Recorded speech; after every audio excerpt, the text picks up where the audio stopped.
Modi OBC के नेता है या देश के नेता है, पहले तो ये तय कर ले बीजेपी।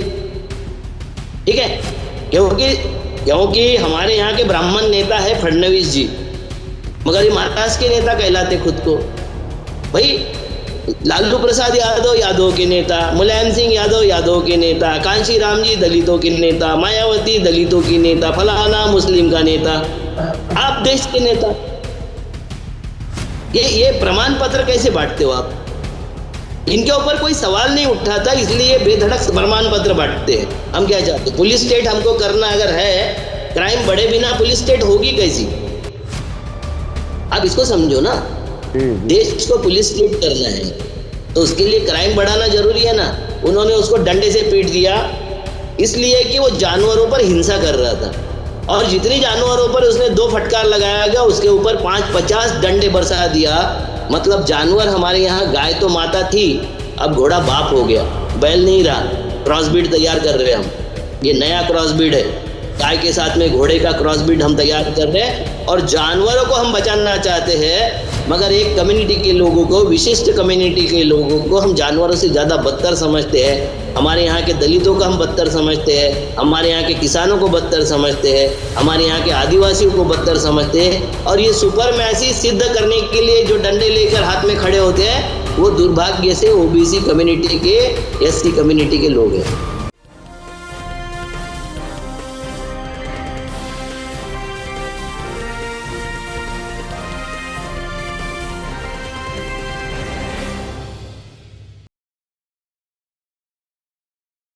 हेलो, नमस्कार, आदाब, सत श्री अकाल और अस्सलाम वालेकुम। मैं हूं मोहम्मद अहमद काज़मी, लेकर आया हूं आपका पसंदीदा कार्यक्रम आपके रूबरू। इस कार्यक्रम में हम आपको कुछ जानकार लोगों से मिलवाते हैं और कुछ खबरों पर चर्चा करते हैं। वो इंफॉर्मेशन जो आपसे गोदी मीडिया छुपाता है, वो हम लाने की कोशिश करते हैं ताकि आपके पास कुछ ज्यादा इंफॉर्मेशन हो, और उस नजरिए से भी हो कि जिस तरह से खोजी पत्रकार चीजों को निकाल के लाता है, इंफॉर्मेशन निकालता है। आज हम एक बार फिर अविनाश काकड़े जी से मिल रहे हैं। अविनाश काकड़े जी एनसीपी महाराष्ट्र के वाइस प्रेसिडेंट हैं, नागपुर में रहते हैं और गांधीवादी विचारधारा के लिए जाने जाते हैं। बहुत ही बेबाक अंदाज में अपनी बात रखते हैं। आगे बढ़ने से पहले मैं आपको याद दिला दूं कि अविनाश काकड़े जी का एक यूट्यूब चैनल है, वो आप जरूर सब्सक्राइब करें और उनकी वीडियो देखें। उसमें छोटी वीडियो लेकिन बड़ा मैसेज होता है उसमें, उसके जरिए आपको और अविनाश काकड़े जी की शख्सियत को समझने में आसानी होगी। आज हम जिन इश्यूज पर बात कर रहे हैं, वो आजकल राहुल गांधी को डिस्क्वालीफाई कर दिया गया लोकसभा की सदस्यता से। उन पर जो एक उनका एक ताजा बयान है जिस पर काफी चर्चा हो रही है, जिसमें उन्होंने कहा कि मैं सावरकर नहीं गांधी हूं। ये काफी चुभा है, खासतौर पर आरएसएस के समर्थकों के लिए। और उस पर एक बयान आया है उनके मिनिस्टर जो रह चुके हैं रविशंकर प्रसाद जी, उनका एक बयान आया है, उस पर भी हम बात करेंगे। और उद्धव ठाकरे ने भी एक बयान दिया है सावरकर वाले मामले में, उसे भी हम समझेंगे, क्योंकि महाराष्ट्र में कांग्रेस और शिवसेना और एनसीपी ने मिलकर के एक अलायंस बनाया हुआ है जिसने सरकार भी चलाई है। तो वो राहुल गांधी के इस बयान से क्यों नाराज हैं, उस पर भी हम बात करेंगे। इसके अलावा जम्मू कश्मीर के गवर्नर मनोज सिन्हा ने महात्मा गांधी की डिग्री को नकली डिग्री बता दिया है। एक नकली डिग्री का जिक्र 2014 के बाद सामने आया था, वो आपको याद होगा। इस पर हम बात करेंगे कि आखिर क्या कुछ कहा है मनोज सिन्हा ने। और एक खबर आ रही है गुजरात से ही, बिल्किस बानो के जो दोषी थे, जिन्होंने गुनाह किया था, 11 कन्विक्ट्स जिनको बीजेपी सरकार ने वक्त से पहले जेल से बाहर किया है, उनमें से एक जिसका नाम है शैलेंद्र भट्ट, वो बीजेपी के एमपी और एमएलए के साथ एक मंच पर एक साथ नजर आया है 2 दिन पहले। वो एक तरह से सपोर्ट है उन गुनाहगारों को। ये ऐसे में है जबकि सुप्रीम कोर्ट में उन्हें जल्दी छोड़ने के खिलाफ याचिका पर आज ही बात हो रही है, बहस हो रही है। इसके अलावा एक बहुत ही दिलचस्प खबर आ रही है कि मुसलमानों का तुष्टीकरण करने के इल्जाम हो रहे हैं। बीजेपी की तरफ और दूसरे कुछ पॉलिटिकल पार्टियों के बीच में, जिसमें ये बताया जा रहा है कि उर्दू में इलेक्शन से पहले कुछ मुसलमानों तक बात पहुंचाने की कोशिश हो रही है, तो उर्दू में होने पर ही मुसलमानों का तुष्टीकरण हो जाएगा, ये कहानी बताई जा रही है। इसके अलावा यूपी में एक बहुत ही दिलचस्प वाकया हुआ है, जिसमें अब तक तो गाय अगर कोई मुसलमान लेकर के चलता होता था, उस पर क्या कुछ होता था वो आपके सामने है। अब एक घोड़ा, खच्चर जिसे कह सकते हैं, उसकी गाड़ी को ले जाते हुए भी उस पर एक किसी मुसलमान की बहुत पिटाई हुई है। ये एक वाकया है। और गुजरात में पाटन शहर में 23 मोदी सरनेम के लोग हैं जो जुआ खेलते हुए पकड़े गए हैं। ये बहुत ही इंटरेस्टिंग एक आखिर में एक खबर है इंफॉर्मेशन के तौर पर। अविनाश काकड़े जी, वेलकम है आपका। मीडिया स्टार वर्ल्ड को आप समय दे देते हैं। आप ये बताइए कि राहुल गांधी के जो निष्कासन हुआ लोकसभा से, और उसके बाद एक चर्चा काफी गर्म है। ऐसा लगता है कि शायद अपोजिशन पार्टियां अक्सर राहुल गांधी के साथ उनके सपोर्ट में आ गई हैं। आप इसको किस तरह से देख रहे हैं? जी नमस्कार। राहुल गांधी जी को अचानक सजा हो गई। 4 पेज का उनके ऊपर आरोप पत्र था, 157 या 167 पेज का उसमें डिसीजन आया, और जो डिसीजन आया उसके 24 घंटे के अंदर उनकी सांसदी चली गई। बहुत शीघ्रता से न्याय हो रहा है, और न्याय में बैठ के, मतलब कानून में as per law, as per संविधान ही सब काम कर रहे हैं मोदी जी की सरकार। तो उसमें हम क्या बोल सकते हैं, मगर उस पे बोलना है कि जो कानूनन आप काम कर रहे हैं, तो उसमें मुझे नहीं समझ में आता है कि रविशंकर जी बोलते हैं कि ये ओबीसी का अपमान है मोदी को कुछ बोलना। ये ओबीसी का, मुझे नहीं पता ललित मोदी ओबीसी का सर्टिफिकेट कब मिल गया था, नीरव मोदी को ओबीसी का सर्टिफिकेट कब मिल गया था, और उनके ऊपर कोई कार्रवाई नहीं करते हैं मोदी जी। तो मोदी जी उनके साथी हो सकते हैं, ये जब उन्होंने बोला था, तो मुझे ये बात समझ में नहीं आती कि तीनों को एक साथ मिलाने का काम तो रविशंकर जी कर रहे हैं, तीनों को एक लाइन में खड़ा कर रहे। और उससे ज्यादा दिलचस्प बात यह है कि मोदी जी का अपमान करने से ओबीसी का अपमान होता है, मगर याचनावीर सावरकर जी का अपमान करने से देश का अपमान होता है।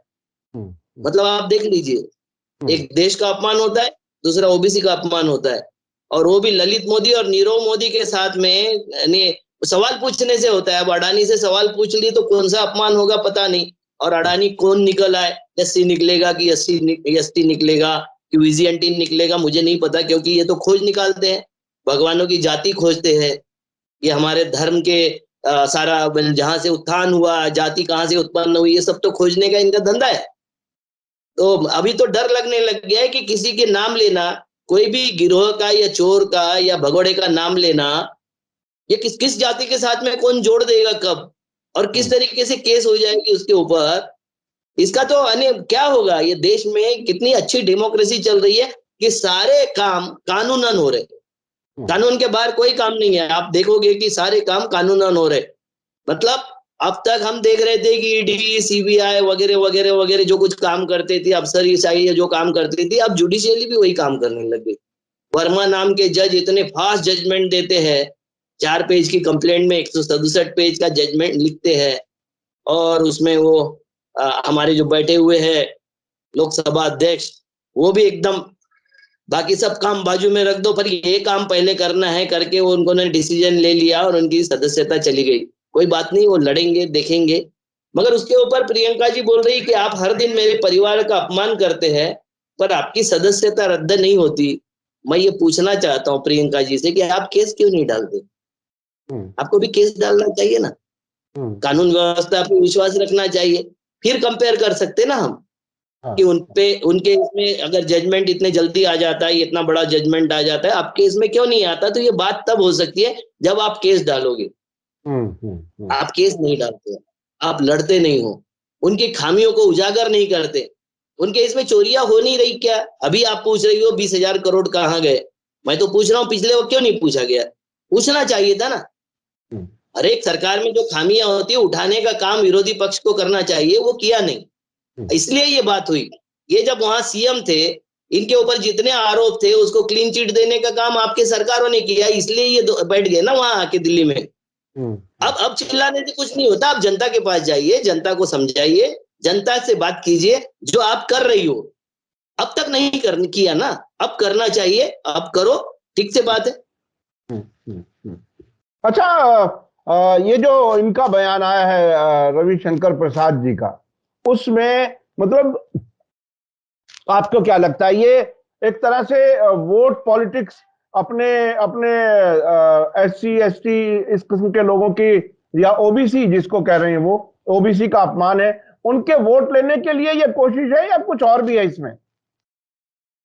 नहीं, इसमें समाज को बांटना तो इनका पहला प्रिंसिपल होता है, मगर मुझे समझ में नहीं आया कि ये ओबीसी का अपमान कैसे होता है। मोदी ओबीसी के नेता है या देश के नेता है, पहले तो ये तय कर ले बीजेपी, ठीक है। क्योंकि क्योंकि हमारे यहाँ के ब्राह्मण नेता है फडणवीस जी, मगर ये महाराष्ट्र के नेता कहलाते खुद को।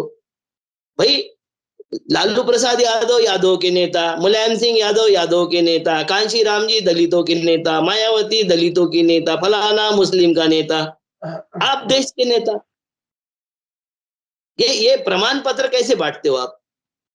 इनके ऊपर कोई सवाल नहीं उठाता, इसलिए बेधड़क प्रमाण पत्र बांटते हैं।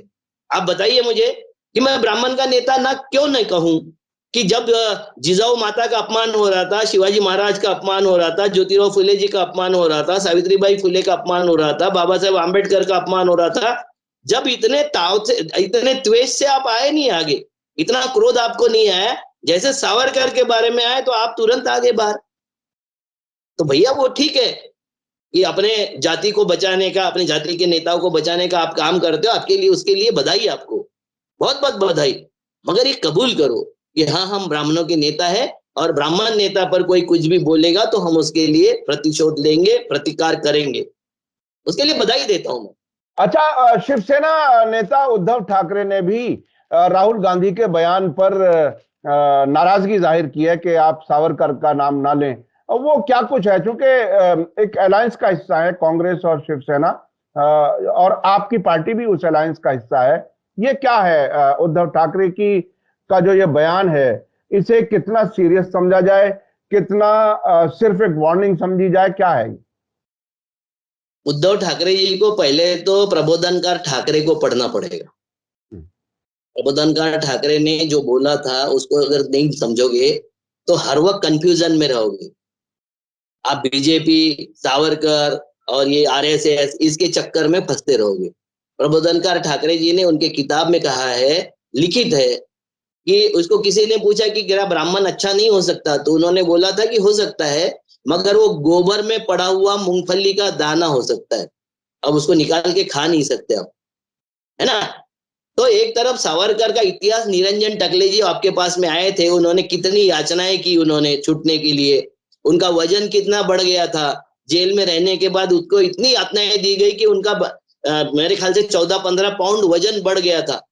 यातनाओं के बाद में वजन बढ़ता है, ये टकले साहब ने विथ प्रूफ दिया है ना।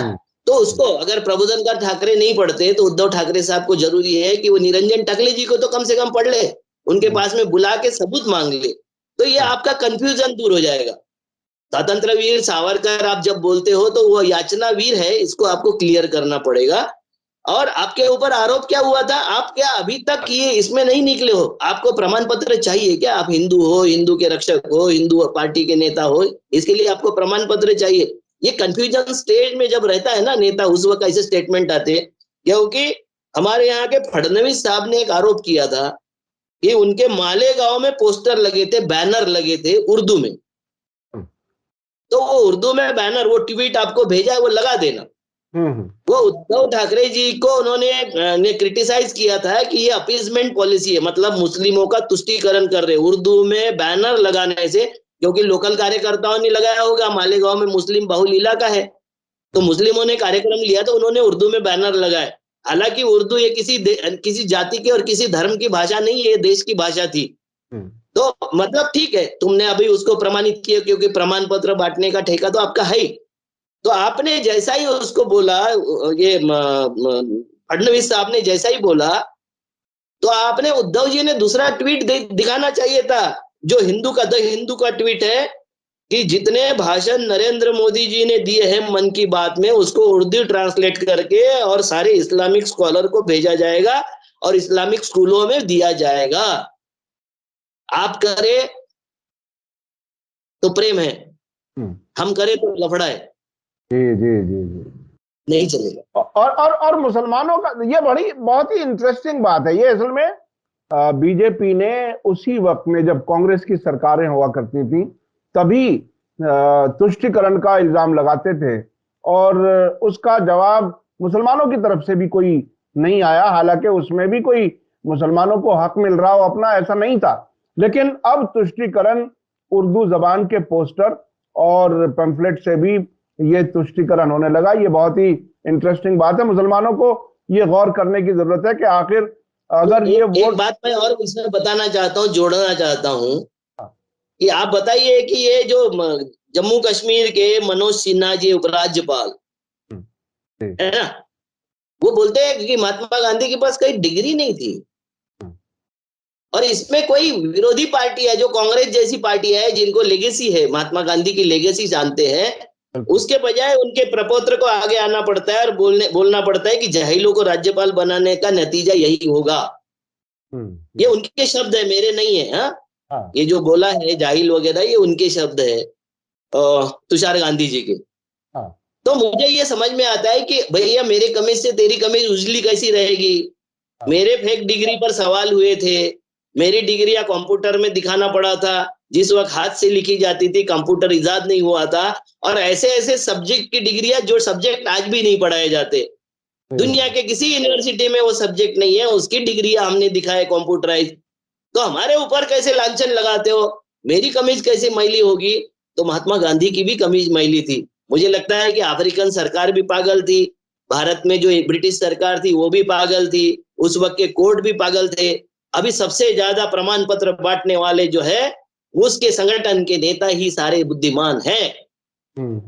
ये डिग्री की कहानी लगता है कि दोबारा छिड़ेगी और इसमें खुद ये लोग हो सकता है फंसेंगे, क्योंकि फंसना तो खैर क्या है, जब उनका मीडिया उन्होंने। ये जब भी कोई मुद्दा उठाते हैं, जब भी इन्होंने कोई मुद्दा उठाया, सावरकर की मिट्टिया पलित का अगर किसी ने किया होगा तो इन्होंने किया, क्योंकि फिर लोगों ने खोज के निकाला, फिर टकले साहब ने किताब लिखा, हाँ, हाँ, है ना। ये जैसा ही उभारने का, वो बुलबुल पर बैठ के भारत का भ्रमण करने वाली जैसे ही कथा निकाला तो टकले साहब ने वास्तविकता दी। शेरशाह अली जो शेरशाह अली था, जिसने लॉर्ड माओ को हत्या मार दिया था उसमें अंडमान निकोबार में, वो इसलिए कि वो जो यातना दे रहे थे कैदियों को और भारत को यातना दे रहे थे, तो एक वर्ग का सोल्जर जो था शेर अली, उन्होंने उठा के लॉर्ड मेयो को मार दिया। लॉर्ड मेयो मतलब वाइस राय, जिसने भारत को सत्ता ट्रांसफर की वो भी वाइस राय था। मतलब सर्वोच्च पद, ब्रिटिश का सर्वोच्च पद जो भारत में था, उसके उस आदमी को मार दिया था। मगर उसको कोई वीर नहीं कहता, उसको कोई नहीं बोलता है कि ये स्वतंत्र वीर था। स्वतंत्र वीर तो वो है कि जो बुलबुल पे बैठ के पूरे देश के लिए गाना लिखता है, प्रेम गीत लिखता है। ये असल में जब वो माफी मांगने वाले लोग ही हीरो बना करके पेश किए जाएंगे तो ऐसा ही होगा।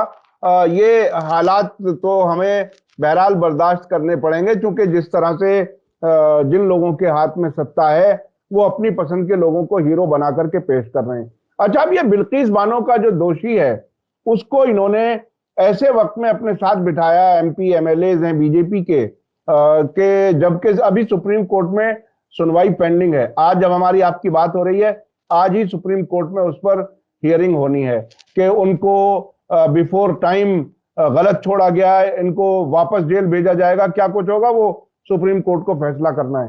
आप का इस पर क्या कहना है? नहीं, ये तो संस्कारी लोग है, हम उस पर क्या कह सकते हैं। जब छोड़ा तो बोला था कि संस्कारी जाति के संस्कारी लोग हैं, वो तो अपराध में शामिल नहीं हो सकते।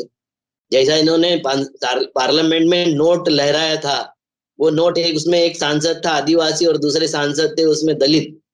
तो ये जब भी कभी ऐसे काम करते, अभी भी देखो इन्होंने जसवंत सिंह भाभोर और शैलेश भाई भाभोर, ये दो आदिवासियों के हाथ से शैलेश भाई को क्लीन चिट देने का काम किया है। शैलेश भाई भट्ट संस्कारी जाति के आदमी है, तो उनको प्रेजेंट करने का काम किया, क्लीन चिट देने का काम किया कि हमारे साथ में है। ये पोलराइजेशन है, इसी को पोलराइजेशन कहते हैं। मैंने पिछले वक्त भी बोला था कि डिवीजन और पोलराइजेशन का फर्क जब तक ये देश नहीं समझेगा, ये देश बढ़ता रहेगा।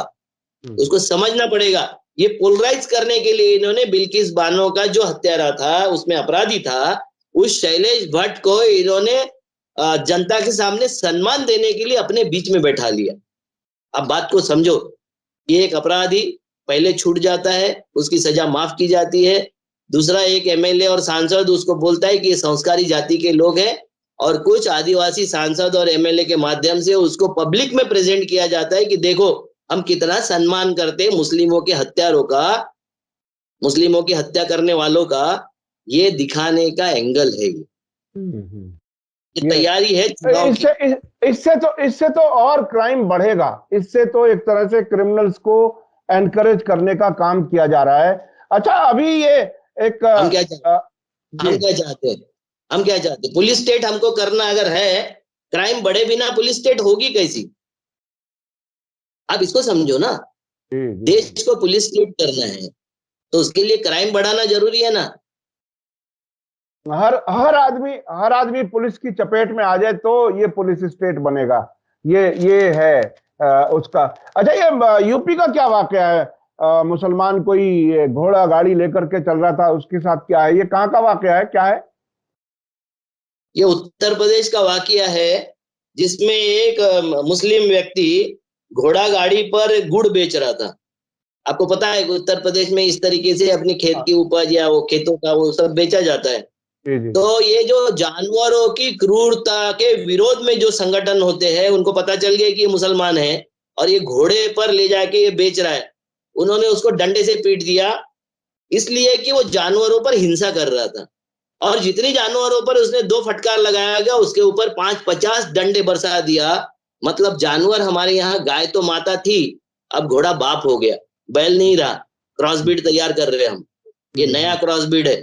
गाय के साथ में घोड़े का क्रॉसब्रीड हम तैयार कर रहे हैं, और जानवरों को हम बचाना चाहते हैं। मगर एक कम्युनिटी के लोगों को, विशिष्ट कम्युनिटी के लोगों को हम जानवरों से ज्यादा बदतर समझते हैं।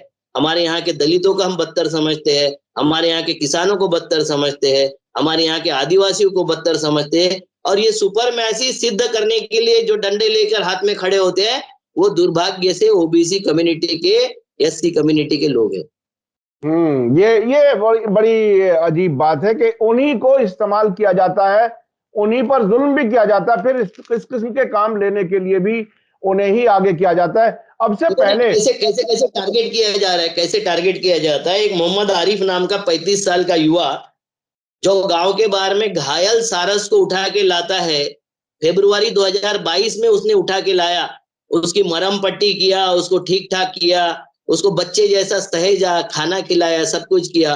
अभी 13 महीने बाद उसका एक वीडियो वायरल हो गया, सारस के साथ में अटकेलिया करते हुए, सारस के साथ में खेलते हुए। ऐसा कैसा मुस्लिम का वीडियो वायरल हो जाता है और पक्षी प्रेम दिखाता है वो? अगर पेप्सी प्रेम दिखाए तो हम आरोप कैसे लगाएंगे कि ये मुर्गे मारकर खाते हैं, गाय मारकर खाते हैं?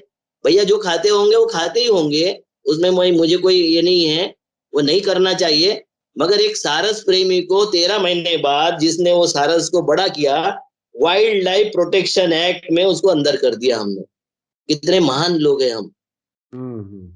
ये किस जगह का वाकया, कौन से शहर का है, कहाँ का है ये उत्तर प्रदेश का है। मैंने आपको डिटेल पूरी भेज दिया, उसके पूरी डिटेल आपके पास है।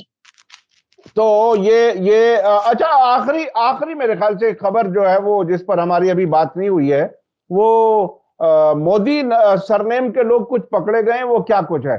लोगों के पास एक इंफॉर्मेशन हो, हमारा उससे मकसद और कुछ नहीं है, लेकिन बहरहाल कोई भी किसी भी सरनेम का आदमी अच्छे और बुरे काम कर सकता है। क्या कुछ है ये वाकया? नहीं, आप हमें फंसाना चाहते हो। मोदी नाम लेने से क्या होता है आपको पता नहीं है। मगर दुर्भाग्य से एक खबर मेरे सामने है कि उसमें जुआ खेलते हुए पाटन शहर के सरस्वती नदिया के नीचे, पुल के नीचे में 23 लोग पकड़े गए, और 23 के 23 ये मोदी है। उनके नाम है मनसुख मोदी, मुकेश मोदी, रोहित मोदी, अशोक मोदी, विजय मोदी, मेहुल मोदी, नयन, चेतन मोदी, भावेश मोदी, चेतन मोदी, सतीश मोदी, और ये ऐसे जो है आशीष मोदी, हिरेन मोदी, रूपेश मोदी, पिकेश मोदी, पीयूष मोदी, अमित मोदी, पेडो मोदी, दक्षेश मोदी, हरेश मोदी, जिग्नेश मोदी, धर्मेश मोदी और भरत मोदी। मोदी नाम नहीं लेना है क्योंकि ओबीसी का अपमान होता है, मोदी नाम लेने से तेलियों का अपमान होता है, उनके सांसद ने भी बोल दिया। आप जबरदस्ती हमको फंसाते हो, जबरदस्ती ऐसी खबर पूछते क्यों हो आप? नहीं नहीं, सुनिए, ये इसमें तो मैं और ये सोच रहा हूं कि गुजरात की पुलिस ने ये कैसे हिम्मत कर ली कि मोदी सरनेम के लोगों को पकड़ लिया। ये तो जब ये जब बात समझो, पुलिस वालों देखिए, पर भी सख्त कार्रवाई जब, होगी, जब जिन्होंने पकड़ा होगा उस पर कार्रवाई होगी, उसकी हाँ, 7 पुश्तें खोद के निकाली जाएगी और जनता इसमें शांत रहेगी। क्योंकि आपको पता है कि हमारे देश में कुछ भी हो जाए, 2 पार्टियां लड़ते रहती है, जनता को ये लग नहीं रहा कि हमारे लिए लड़ रही है, हमारे मुद्दे उठा रही है। ये जनता को समझाने की जरूरत है। जनता अभी साक्षी भाव से देख रही है, सारे साधु वेश में चले गए हैं, स्थित प्रज्ञ हो गए हैं सारी जनता, कि इनको लगता है कि ये हम चीयर लीडर हो गए या दर्शक हो गए। भैया, मुद्दे जो उठते उसमें इन्वॉल्वमेंट दिखाइए, उसमें इन्वॉल्व होइए। जो भी मुद्दे हम उठाते हैं वो इसलिए नहीं उठाते कि आपका एंटरटेनमेंट हो जाए और आप चीयर लीडर जैसा नाचते हुए घूमो, या आप दर्शक बन के वहां खड़े रहो और देखते रहो मजा देने के लिए। हमने ये जो न्यूज बताया मजा लेने के लिए नहीं बताया, हमने ये बताया कि किसी एक नाम लेने से, किसी एक ही जाति का नाम लेने से जाति का अपमान नहीं होता है। किसी एक व्यक्ति का नाम लेने से हम जाति नहीं दिखा रहे उसकी। राहुल गांधी ने जो भी जाति नहीं दिखाया था, उन्होंने भगोड़े के नाम, अपराधियों के नाम गिनाया था और उनको संरक्षण देने वाले, शरण देने वाले का नाम गिनाया था। अडानी जी का नाम लेना अगर अपराध हो गया है तो फिर क्या बोले? फेंकू बोलना अपराध है, फेंकू जीवी बोलना अपराध है, भाषण जीवी बोलना अपराध है, जुमला बोलना अपराध है। तो भाई शब्द क्या बोले ये भी आप हमको दिखा दो। चोर को चोर नहीं बोलना तो सब्स्टिट्यूट शब्द देना चाहिए, ये अब वो जिम्मेवारी है उनकी। कुछ लोग इस पर काम कर रहे हैं, डिक्शनरी तैयार कर रहे हैं कि आखिर बीजेपी ने जो बहुत से सैकड़ों अल्फाज जो इस्तेमाल होते थे पार्लियामेंट में अपोजिशन के जरिए, उनको अनपार्लियामेंट्री बता दिया गया है। तो ये न्यूज है। बहुत सीरियस है उसका, एक न्यूज बहुत सीरियस है उसका, वीडियो भी आपको दिया है। ये जी जी। डॉक्टर सीमन गोल्ड का है, हाँ। जो अमेरिका की है, डॉक्टर, लॉयर और वॉरियर। ये है founder and president of American frontline doctors की, ये फाउंडर प्रेसिडेंट है। इन्होंने जो वीडियो डाला है कि किस तरीके से ये mRNA वैक्सीन का वीडियो है, जिन्होंने जिन्होंने लगाया था किस बुरी तरीके से मर रहे हैं हमारे देश में। मेरे भी कई साथी, अभी ये पूरे सप्ताह में मैंने करीबन 4-5 लाशें जलाया, जो चलते चलते, टीवी देखते देखते, एक्सरसाइज करते करते नीचे गिर गए और मर गए, हमारे बीच में नहीं रहे। ये दुखद घटनाएं जो हो रही है, वो वैक्सीन देते वक्त हमारे बड़े बड़े फोटो आए थे। वैक्सीन अगर नहीं दोगे तो हॉस्पिटल में नहीं जाने देंगे, ऑफिस में नहीं जाने देंगे, स्कूल में नहीं जाने देंगे, एग्जाम में नहीं बैठने देंगे। वही लोग अभी बोल रहे हैं कि हमने कोई सख्ती नहीं किया था। तो ये दुर्भाग्य है देश का। अगर कोई बाप, कोई पालक अगर अपने बच्चे के साथ में ही छेड़खानी कर दे, बच्चे के साथ में अगर दुर्व्यवहार कर दे, बच्चा फरियाद किससे करेगा, किसको मांगेगा, किसको बोलेगा कि बच्चा हमको बचाओ? तो ये चल रहा है हमारे देश में। ये बहुत ही तकलीफ की बात है और बहुत सी खबरें इस तरह की अक्सर आ रही हैं कि लोग ठीक ठाक सेहतमंद नजर आते हुए अचानक गिरते हैं और मर जाते हैं। ये हुआ इस देश में और बहुत से देशों में हुआ एक साथ। लेकिन बहुत ही अफसोसनाक है कि सरकारों ने जिम्मेदारी से काम नहीं किया, जो अब जिम्मेदारी से भाग रही हैं। अब वो कहते हैं कि हमने कोई जबरदस्ती नहीं की, हालांकि हमने, आपने सभी ने देखा है कि किस तरह से वैक्सीन के लिए दबाव डाला गया। इससे बहुत कम लोग बच सके हैं। किस तरह से बचे हैं वो उन्होंने अपना जो भी तरीका निकाला है, लेकिन बहुत खतरनाक है ये बात जब आप अपने आसपास देखते हैं, अपनी फैमिली में देखते हैं। फैमिली में भी किसी को रोकना एक बहुत बड़ा मुश्किल काम था। उस वक्त कैंपेन इस तरह की थी। इस कैंपेन के बीच में जिस तरह से लोगों को तैयार किया गया वैक्सीन लगवाने के लिए, और अब उसके नतीजे सामने आ रहे हैं, ये बहुत ही खेदजनक है, अफसोसनाक है। मैं समझता हूं कि हमें, आपको सभी को कुछ ऐसे हमदर्द डॉक्टरों से जरूर मशवरा करना चाहिए कि क्या अब भी किसी तरह से उसके दुष्प्रभाव से बचा जा सकता है, कोई तरीका है। जरूर अपनी जान बचाने की कोशिश हर एक इंसान के करने का इख्तियार है, अधिकार है। बहुत बहुत शुक्रिया जनाब अविनाश काकड़े जी, आपने समय दिया। आपके जरिए बहुत सी इंफॉर्मेशन आती है, नई खबरें भी आ जाती हैं और लोगों में जागरूकता पैदा करना बहुत अहम है। जैसा कि आपने कहा कि सिर्फ मूक दर्शक ना बने रहें, सिर्फ चश्मदीद गवाह ना रहें कि हमने भी ये खबर सुनी थी, उस पर बाकायदा आप रिएक्ट भी करें और इन्वॉल्व हों। हमारे आपके समाज का, देश के मामलात हैं, उनमें हमें एक साथ मिलकर के सही रास्ते पर चलने की जरूरत है। बहुत बहुत शुक्रिया अविनाश काकड़े जी। इसी के साथ मुझे दीजिए इजाजत। धन्यवाद, शुक्रिया। जय भारत, जय हिंद। मीडिया स्टार वर्ल्ड के और वीडियो देखने के लिए हमारे चैनल को सब्सक्राइब करें और सीधे नोटिफिकेशन पाने के लिए बेल आइकन दबाएं। और अगर हमारी खबर सच्ची और अच्छी लगे तो अपने व्हाट्सएप, इंस्टाग्राम, फेसबुक और ट्विटर अकाउंट पर जरूर शेयर करें।